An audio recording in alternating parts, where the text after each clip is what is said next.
Hey there! So today we have another review. This is a beer from Roaring Table, in collaboration with Riverlands. Okay, I have Riverlands. I don't know about Riverlands, but this is their Rauch. So pale Rauch beer, inspired by I may assume Schneckler. They make their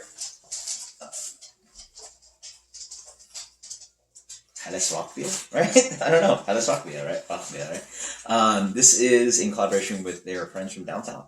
So I don't know where Riverlands is, but this is Beechwood smoked Pilsner malts. So they actually use Beechwood smoked malt versus what actually like Schneckler does, which I still don't understand how like the concept works. But like the yeast or the equipment, all of it's smoky. So they just make a regular Helles, and then the beer's smoky, which is what they say. I mean, whether that's the truth, a lie, whatever. Like I haven't had a great answer about it, but from what I understand, everything's smoky in the brewery. Somehow they make a Helles. They don't use Beechwood smoke, and then the beer's smoky as hell. Who knows? But this is how they make it. Magnum Hallertau as hops, 5.2. And again, talking about geeky beer styles. Have I had one? No.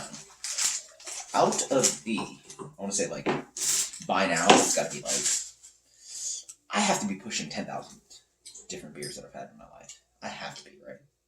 Anyway, somewhere around there. It's somewhere around like, between 5, 10, or maybe above 1,000 beers. Or it's definitely over 5. Definitely over 5, because we're at like 3,000 videos. Yeah, there's no question.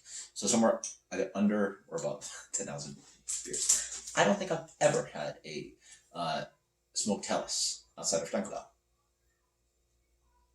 No. I keep forgetting these little nice thingies that they sent me. So, yeah, shout out to Roaring Table. Roaring Table. Let's put this one. Yeah. So the beer has, just like their pills, it has a little bit of like chill haze to it, right? Yeah, a little bit. Like it's not completely. I mean, it's clear, but like a little chill haze. Maybe just in my glass. Yeah, a little bit chill haze. It's pretty good. On the aroma, yeah. So that is not as intense, I think, as Schneckler. Like it's actually pretty solid. Well, as I smell more, there's a little bit of deepness of like just smoky, like charred wood, sort of like after a campfire kind of note. Sorry, Mia's like eating some snacks right next to me, but celebrating her birthday still her birthday party tonight. So, let little Pilsner malt character. I mean, I actually now have it like fridge temperature, so now I have like lager temperature around like 38 maybe even colder 35, and it's not too oppressive, but you definitely get the charry kind of like wood character. So, I mean, generally they'd be an all flavor, but obviously that kind of like campfire thing is quite there. So cheers. I do have this really nice and chilly, like the lager. So expresses itself on the palate way more. Beechwood smoke, right? This is exactly what Schneckler Helles does. There's just really wonderful depth of just wood, again, smoky wood. It's the same flavor you get from the Schneckler, like I guess like the regular beer, like most people are familiar with the Madsen, the one I did a video on, which is like one of the weirdest, like not only one of the weirdest beers you can try, but like one of the weirdest like ranking experience you'll ever have. This one is in there, but like I guess the pale beer is just less intense. It's still a pale lager, right? In the end, it's crisp, has that kind of like crackery malt. The hopping is quite noticeable, so it's like a Magnum Hallertau and like these fresh examples. So like, I mean, I don't remember. It's been a while since I've actually got Helles, so probably find one, but even then it's not that fresh. This has a nice kind of like familiar, like crisp noble hop character they get from Helles, but even maybe more distinct because like again, Roaring Table does your roll hopping. I mean, I doubt they roll pool hopping here, but they can do some things with hops and like it's quite distinct. It's just a light, fresh hop bite on the back end. But here you get this kind of like. It leans a little plasticky, you know, but it's like woody. It's fun. It has a little bit of like this just how do you describe it? Because when you get the Manson, or at least I'm just comparing it to the beers I've had. Schlenkerla, like there's a bacony note to it, and it works with that kind of malt forward character. Here you just get a really nice kind of pale lager, but then there's like smoke on it, and it's very confusing to how to describe that unless you've had Schlenkerla Helles. But what the hell is that? It's like so confusing. You know what it reminds me of? This reminds me of Scotch. Scotch. Some people like associate with just all like smoke intense flavors, but there's also pretty Scotch that has really fun kind of like palm fruit flavors, apple, pear. These really wonderful honey notes, tea, salinity. Like there's really pretty grain whiskeys within Scotch, and like that's sort of like the grain. Like you taste a grain here. So really, what this is sort of like a like the grain whiskey, the prettiness of Scotch, and then there's a fun thing about Scotch. I bring about bourbon. I'm a Scotch guy.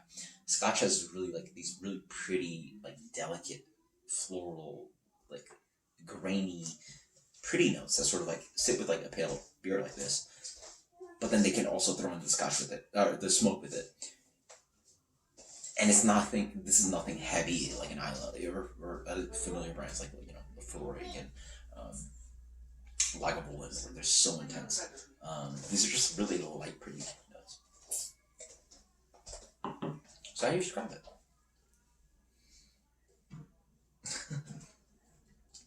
It's honestly like someone like just burnt some wood and just put it on top of your glass, and you just had Helles, and you're just drinking it, and you're like smelling just like the smoke of like, but not even like intense stuff, like not that bacony. It's like it's just like a little light kind of forest or woody fire, like just burning some wood, and it's fun. So super drinkable beer, delicious Helles, and then just get a little bit of pretty smoke underneath.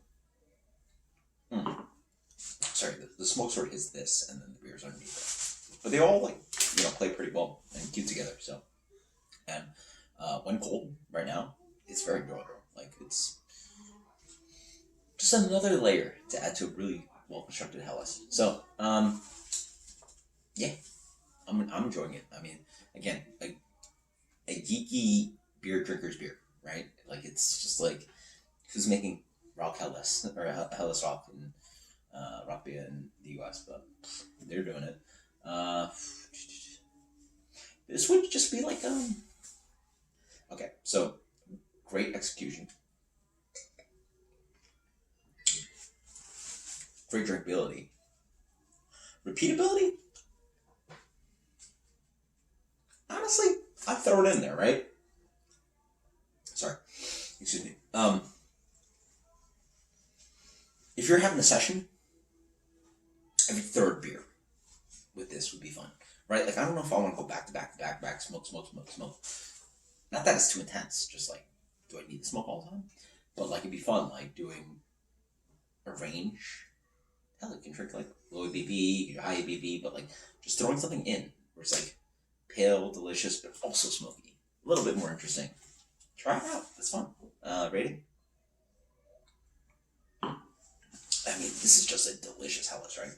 Like, it's got wonderful, like just crackery bready tones. The husk character is there, but then the little bit of smoke's like hiding that like chewy malt character.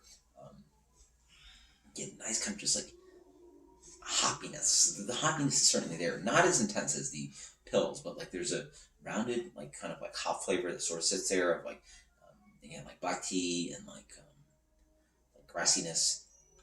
Tradition, right? You're familiar.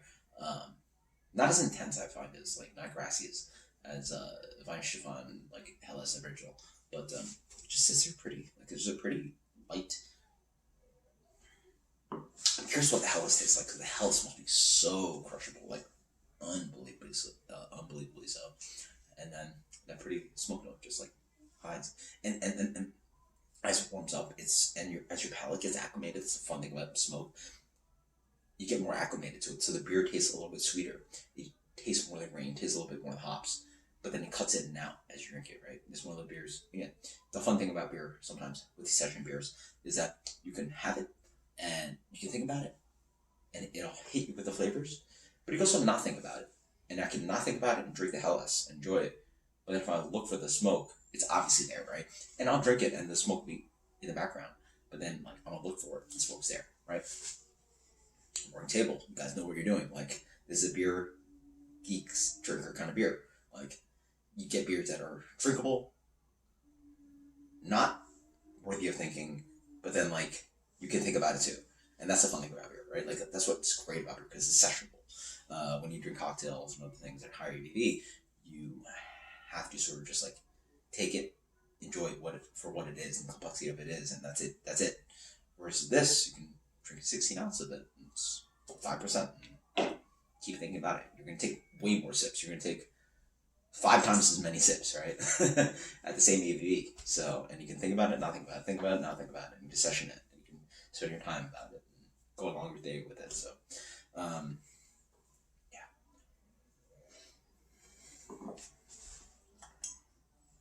Oh, that's so tasty. I like the ambition. This is the number 2 smoked helles I've ever had. So 96. That is Helle Rauch. Until next time, guys. Cheers. Fantastic. Run cable. I anticipate this brewery to crush, but won't stop. Cheers, later.